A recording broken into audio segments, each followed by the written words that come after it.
Au Mali, c'est une vague de protestations qui se lève contre le gouvernement nigérien. Pour cause des critiques jugées inappropriées du président Mohamed Bazoum au cours d'un sommet sur la situation sécuritaire au Sahel. Critiques qui interpellent la gestion du Mali par des militaires putschistes. Des propos qui, selon le gouvernement malien, vont à l'encontre des relations d'amitié et de fraternité entre les deux nations.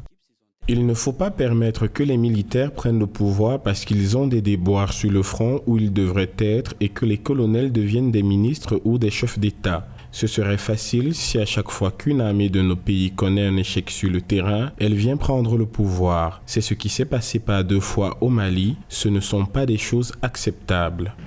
Pour le ministère malien des Affaires étrangères, ces propos révèlent de l'inadmissible. Les deux gouvernements devraient plutôt unir leurs efforts pour renforcer la sécurité dans le Sahel qui fait face à l'extrémisme violent, au terrorisme et à l'expansion du coronavirus.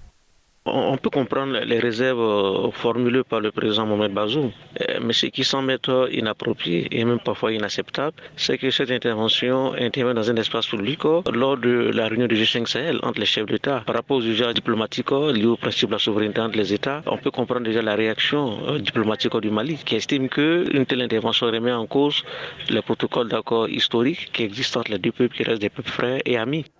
Liés par l'histoire et la géographie, le Mali et le Niger ont toujours développé des solides relations d'amitié et de fraternité. Aujourd'hui, au vu d'une telle déclaration qui va à l'encontre de cet esprit, les rapports pourraient se détériorer et par ricochet fragiliser le G5 Sahel.